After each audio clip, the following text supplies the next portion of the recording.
جلتا ہوا امریکہ، پانی کم پڑ گیا ہے، آگ قابو میں نہیں آ رہی، 1.5 لاکھ لوگوں کو نقل مکانی کروا دی گئی۔ دنیا کے سیاسی ماحول پر گہری نظر رکھنے والے امریکی تجزیہ نگار جیکسن ہینگل نے امریکی تباہی کو غزہ سے تشبیہ دے دی۔ اللہ سب سے بڑا ہے۔ سب جانتے ہیں کہ یہ ہوا کون چلاتا ہے، کس کے حکم سے چلتی ہے۔ امریکی تاریخ کی سب سے مہنگی آفت، لاس اینجلس آگ سے نقصان کا ابتدائی تخمینہ $150 ارب۔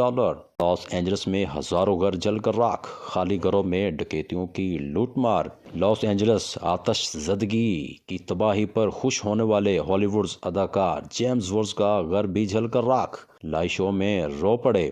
لاس اینجلس آتش زدگی غزہ کی تباہی پر خوش ہونے والے ہالی ووڈ اداکار کا گھر بھی جل کر راکھ۔ امریکی ریاست کیلیفورنیا کے شہر لاس اینجلس میں لگی بے قابو آگ کئی ہزار ایکڑ رقبے تک پھیل چکی ہے، جس کے باعث ہالی ووڈ کے نامور اداکاروں کے گھر بھی آگ کی زد میں آئے ہیں، جن میں غزہ جنگ کی حمایت کرنے والے اداکار جیمز ووڈز بھی شامل ہیں۔ جیمز ووڈز گزشتہ روز CNN کو انٹرویو دیتے ہوئے آپ دیدہ ہو گئے اور کہا کہ یہ اپنے کسی قریبی کو کھو دینے جیسا ہے۔ ایک دن آپ اپنے گھر کے سوئمنگ پول میں تیر رہے ہوتے ہیں، لیکن اگلے دن سب کچھ ختم ہو جاتا ہے۔ انہوں نے بتایا کہ کسی طرح ان کی بیوی اور 8 سالہ بھانجی نے انہیں اپنے گھر کی تعمیر نو میں مدد کے لیے اپنے غلق پیش کیے۔ ساتھ ہی بتایا کہ ان کے ارد گرد بہت زیادہ افراتفری تھی اور سب کچھ آگ کی لپیٹ میں تھا۔ واضح رہے کہ 2 بار آسکر نامزدگی اور 3 بار ایمی ایوارڈ جیتنے والے امریکی اداکار جیمز ووڈز غزہ مخالف اپنی پوسٹس کی وجہ سے جانے جاتے تھے۔ انہوں نے اپنی پوسٹس میں جنگ بندی کی مخالفت کرتے ہوئے کہا تھا کہ سمجھوتا ہونا چاہیے، نہ ہی معافی دینی چاہیے، جبکہ اس پوسٹ کے ساتھ انہوں نے سب کو مار دو کا ہیش ٹیگ بھی استعمال کیا تھا۔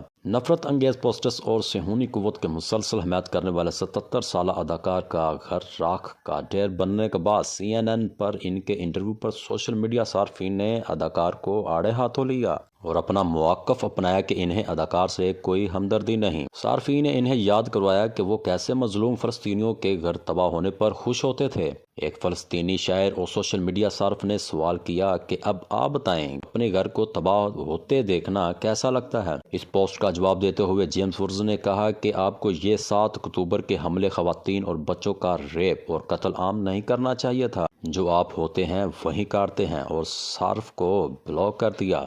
ایک اور ایکس صارف نے لکھا کہ جیمز ووڈز نے فلسطینیوں کے قتل کا مطالبہ کیا، جہاں بچوں کو بھی زندہ جلایا جا رہا ہے۔ اب ان کا وہ گھر جل گیا جس کی انہوں نے انشورنس بھی نہیں کروائی تھی۔ یہ خدا کا انصاف ہے جو کس کو نہیں بخشتا اس زندگی میں اور نہ ہی اگلی زندگی میں۔ ایک اور ایکس صارفی نے جیمز ووڈز کی پرانے ٹویٹ کو ری ٹویٹ کیا اور سوال کیا کہ مکافات عمل کے بارے میں آپ کا کیا خیال ہے؟ لاس اینجلس میں لگی خوفناک آگ میں جہاں ہالی ووڈ پہاڑوں کو شعلوں کی لپیٹ میں لیا، وہیں قریب میں واقع متعدد ہالی ستاروں کے گھر راکھ کا ڈھیر بن چکے ہیں، جن میں مشہور زمانہ اداکار بین الافلیک اور پیرس ہلٹن بھی شامل ہیں۔ پیرس ہلٹن کے بارے میں بین الاقوامی خبر رساں ادارے نے رپورٹ کیا کہ انہوں نے اپنا گھر ٹی وی پر جلتے دیکھا۔ دیگر اداکاروں میں اینتھونی ہاپکنس، ایڈمنڈ برونی، بلی کرسٹل، بریٹ مونٹاگ، جان گڈمن، مائلز ٹیلر اور اپنا فوز کی قیمتی $1 ملین مالیت کے گھر بھی آگ کی نظر ہو چکے ہیں۔ ایسا لگتا ہے کہ علاقے پر ایٹم بم گرا دیا گیا ہو۔ لاس اینجلس میں آگ پھیلنے پر امریکی حکام پریشان۔ لاس اینجلس کے جنگلات میں لگی آگ 26,000 ایکڑ